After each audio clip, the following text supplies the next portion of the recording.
तो बच्चों आज के वीडियो में हम जो है डीएनए फिंगरप्रिंटिंग के बारे में पढ़ेंगे, है ना। हम जो है वर्चुअल क्लास में इसके बारे में पढ़ चुके हैं, फिर भी इसके बारे में एक वीडियो बना लेते हैं ताकि आपको पढ़ने में आसानी हो। तो आज का जो टॉपिक है वो है डीएनए फिंगरप्रिंटिंग। आइए देखते हैं डीएनए फिंगरप्रिंटिंग क्या है। तो हम ये देखते हैं कि डीएनए फिंगरप्रिंटिंग में यदि देखें तो इस तकनीक के द्वारा किसी व्यक्ति के जो डीएनए के स्ट्रक्चर या उसकी संरचना को पहचान करके उसकी पहचान कर सकते हैं। तो सबसे पहले हम उसको परिभाषा या परिभाषित करने का प्रयास करते हैं। तो वह तकनीक जिसके द्वारा डीएनए की विशिष्टता के आधार पर किसी व्यक्ति की पहचान की जाती है उसे हम डीएनए फिंगरप्रिंटिंग कहते हैं, है ना। तो डीएनए में जो स्पेसिफिक गुण है उसके आधार पर इसमें पहचाना जाता है। तो वास्तव में देखें तो जीन क्या है, डीएनए का एक छोटा सा भाग होता है। और यदि हम मानव गुणसूत्र की बात करें तो मानव गुणसूत्र के 90% जो डीएनए है उसका कार्य हम अभी तक ज्ञात नहीं कर पाए हैं, क्योंकि यह प्रोटीन को कोड नहीं करता है और इस कतारबद्ध ज्ञान रहित डीएनए का प्रभाव उसके फिनोटाइप पर भी नहीं पड़ता है। तो इस प्रकार विशिष्टता रखने वाले डीएनए खंड अन्य जीन के साथ वंशागत हो जाते हैं। यह डीएनए का वही खंड है जिसके लक्षण का उपयोग डीएनए फिंगरप्रिंटिंग में किया जाता है। तो उस स्पेशल डीएनए खंड के बारे में आज हम देखते हैं। तो अब ये देख लेते हैं कि एलेक्स जेफरी ने 1985 में डीएनए फिंगरप्रिंटिंग के बारे में सबसे पहले बतलाया था, है ना। अब उसके जो डीएनए फिंगरप्रिंटिंग की क्रियाविधि या डीएनए फिंगरप्रिंटिंग के चरण जो है उसको देख लेते हैं।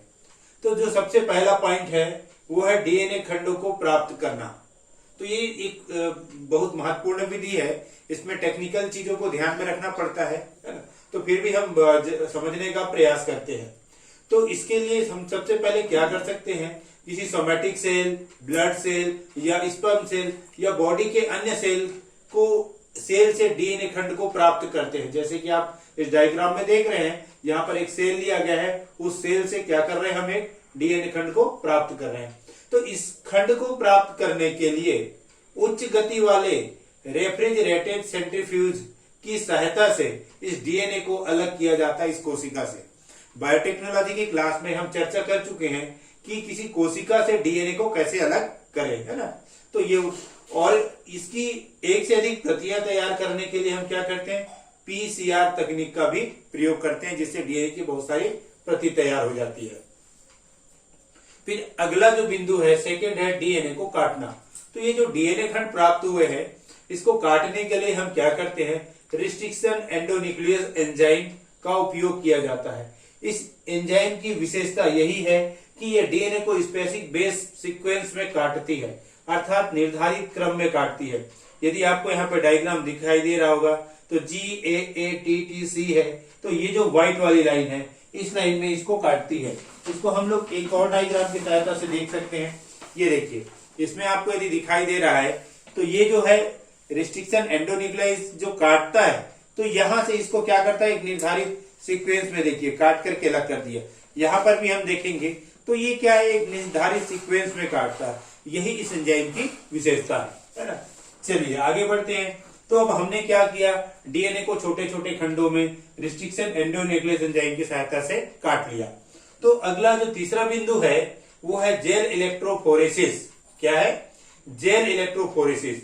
जेल इलेक्ट्रोफोरेसिस में क्या करते हैं, डीएनए के जो कटे हुए खंड है उसको छोटे छोटे टुकड़ों में डिवाइड किया जाता है या उसको छाटा जाता है जो उपयोग के लायक होता है। तो इसमें देखते हैं कि जो छोटे खंड होते हैं वो ज्यादा कार्यशील होते हैं बड़े खंडों की तुलना में। और दूसरा इसमें महत्वपूर्ण बिंदु है कि इनमें जो है धारियां नहीं पाई जाती। जैसे यदि देखें तो डीएनए क्या इस प्रकार दिखाई देता है, धारियां इनमें नहीं पाई जाती। तो ये हो गया इसका तीसरा बिंदु। चलिए अब इसका चौथा बिंदु हम देखते हैं। उस चौथे बिंदु को क्या कहते हैं, हम लोग साउदर्न ब्लॉटिंग विधि कहते हैं, है ना। तो इसमें क्या किया जाता है, जो ये डीएनए खंड प्राप्त हुए हैं उसको क्षारीय विलयन से उपचारित करके सिंगल स्टैंडर्ड में बदल लिया जाता है। तो हम क्या करते हैं, क्षारीय विलयन में उसको उपचारित करते हैं जिससे हमको सिंगल स्टैंड प्राप्त हो जाता है।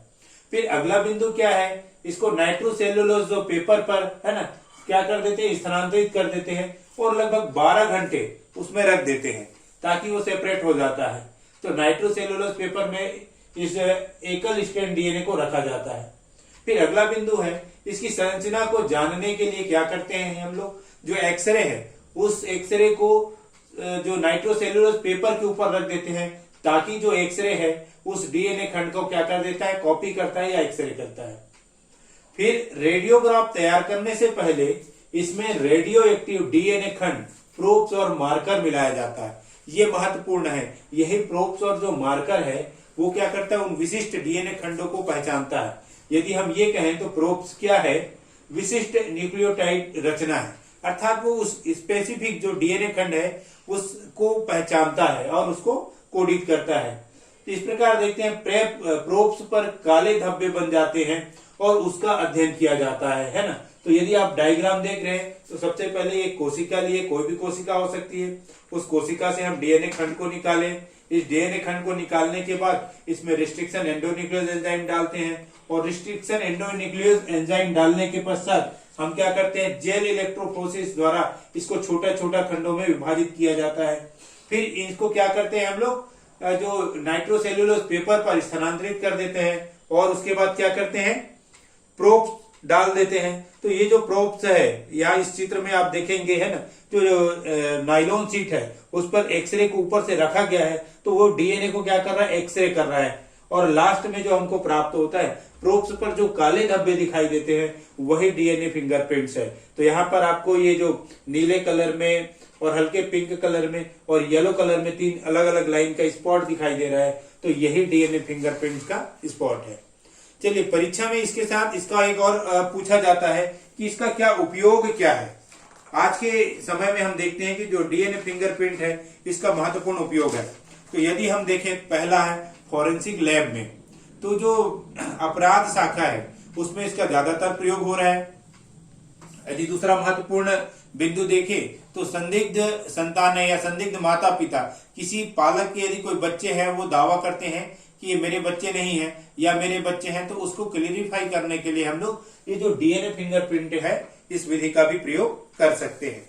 इसके साथ ही कभी कभी जो दुर्घटनाएं होती है ना, तो उन दुर्घटनाओं में जो अंग अलग अलग हो जाते हैं, जब व्यक्ति की पहचान नहीं हो पाती है, तब उस अवस्था में हम डीएनए फिंगरप्रिंट के द्वारा उस मृत शरीर या उनके अंगों को भी पहचान सकते हैं।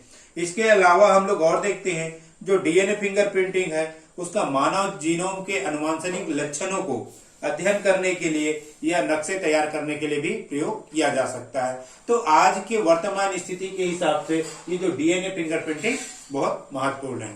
धन्यवाद।